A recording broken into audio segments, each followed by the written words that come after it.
Salut à toi et bienvenue dans ce deuxième épisode de ma chronique Facebook 5 minutes pour commencer à t'affirmer. Je suis Sophia Andrea, je suis coach en estime de soi pour les femmes trop gentilles qui veulent apprendre à dire non sans flipper ni culpabiliser.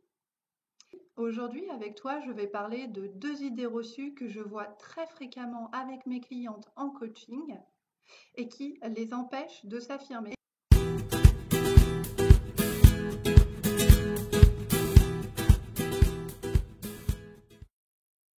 La première idée reçue dont je vais te parler aujourd'hui, c'est cette idée du moi, j'ai pas le droit de m'affirmer.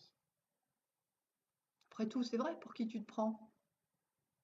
Pourquoi est-ce que toi, tu seras mieux que les autres et pourquoi est-ce que toi, tu aurais le droit de dire que tu es cool, que tu es génial ou de dire ce que tu penses ou de mettre en avant tes idées et d'être en désaccord avec quelqu'un? Franchement, c'est pas cool ça. Tu te la pètes un peu, non? T'aimes bien te la péter? Bon, évidemment, je plaisante. Mais derrière l'idée de moi, j'ai pas le droit de m'affirmer, il y a en filigrane cette préconception que tu as dans ton esprit que tu as moins de valeur que les autres, que ton opinion est moins digne, que tes idées sont moins importantes. Et derrière cette idée, il y a un problème qui est chronique, qui est le problème de la comparaison. Tu te compares tout le temps aux autres. Alors, peut-être que tu t'en rends pas compte, hein, parce que souvent, c'est des éléments qui sont des modes de fonctionnement que tu as intégrés depuis ton enfance. Donc, ils sont là, en toile de fond. Je me compare, je me compare, je me compare à elle. Elle est plus belle, elle a plus de fric, elle a un mec qui est plus beau, elle a un job plus sympa, sa caisse est mieux. Peu importe, tu adapteras ces phrases-là à ta situation personnelle. Mais pourquoi est-ce que tu te dis que tu n'as pas le droit de t'affirmer? Parce que tu te compares aux autres.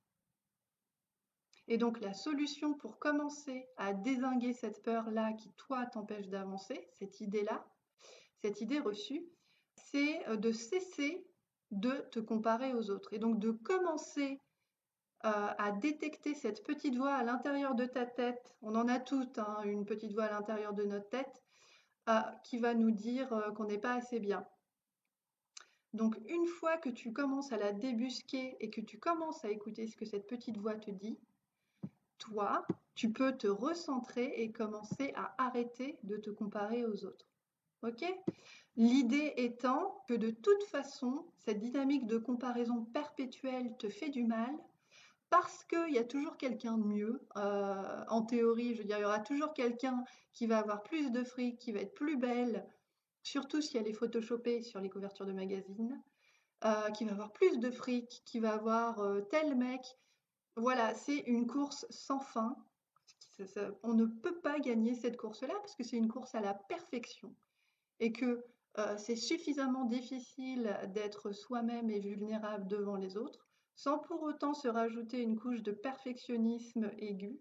On ne peut pas gagner la course à la perfection parce qu'elle est par définition inaccessible. Je te propose un truc qui est beaucoup plus cool, c'est de te recentrer, de regarder tes propres qualités et de dire à cette petite voix que tu as dans la tête, bon ok, cette nana-là, elle a telle et telle chose, c'est vraiment cool, je suis contente pour elle. Et moi, voilà ce que j'ai réussi à faire, voilà le chemin que j'ai parcouru, d'où je suis partie, où est-ce que je suis aujourd'hui et où est-ce que je veux aller demain. Voilà quelles sont mes qualités, voilà ce que j'ai réussi à faire et voilà pourquoi je suis fière de moi et pourquoi je n'ai pas peur de l'affirmer.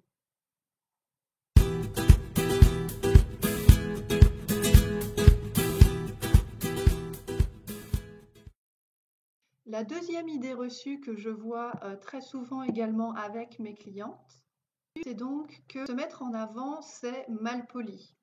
C'est une idée qui nous vient le plus souvent de notre éducation. On t'a expliqué qu'effectivement, les garçons, ça pouvait plus s'exprimer ou être plus dans quelque chose qui va être de l'expressivité, et que une fille, ça doit être tout doux, un petit peu comme Florence Foresti le décrit dans son sketch de la nana qui boit du jus de goyave, tout lisse, sans, sans aspérité, qui reste en arrière-plan parce que voilà, une femme ou une fille, ça reste en arrière-plan, il faut pas, voilà, il faut pas trop la ramener, quoi. Et donc, derrière cette idée de se mettre en avant, c'est mal poli, il y a l'idée qu'exprimer sa personnalité en te foutant du regard des autres, hein, pour dire les choses aussi simplement que ça, c'est l'équivalent d'écraser quelqu'un ou d'écraser les autres.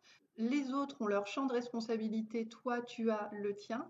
Tu es responsable du fait de t'affirmer. Donc ta responsabilité à toi, c'est de te prendre en charge et de t'affirmer et de dire ce que tu penses, d'être active, pas passive. S'exprimer, dire ce qu'on pense, ça n'est pas mal poli, c'est honnête. Et c'est un comportement d'adulte, c'est un comportement actif qui te fait sortir du comportement passif qui est celui des enfants qui attendent l'autorisation du parent pour pouvoir faire ce qu'il veut. Et si pour une raison ou une autre, tu te retrouves en face de quelqu'un qui te demande pour qui tu te prends, comme je l'ai fait tout à l'heure en rigolant, tu peux répondre à cette personne-là sans souci, bah moi je me prends pour moi, c'est cool, je me prends pour moi et j'adore me prendre pour moi.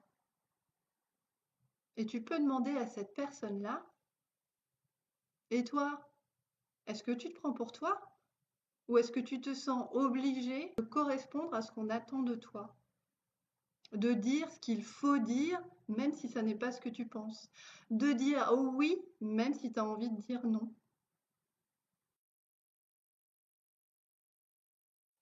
Si tu es frustrée, si tu te sens impuissante parce que tu n'arrives pas à dire non et à poser des limites aux autres, viens me voir sur mon site internet www.tuaslepouvoir.com. Inscris-toi à la mini-série que j'ai faite exclusivement pour toi et qui va t'aider à t'affirmer sans flipper ni culpabiliser. Merci à toi de m'avoir regardé cette semaine et à la semaine prochaine.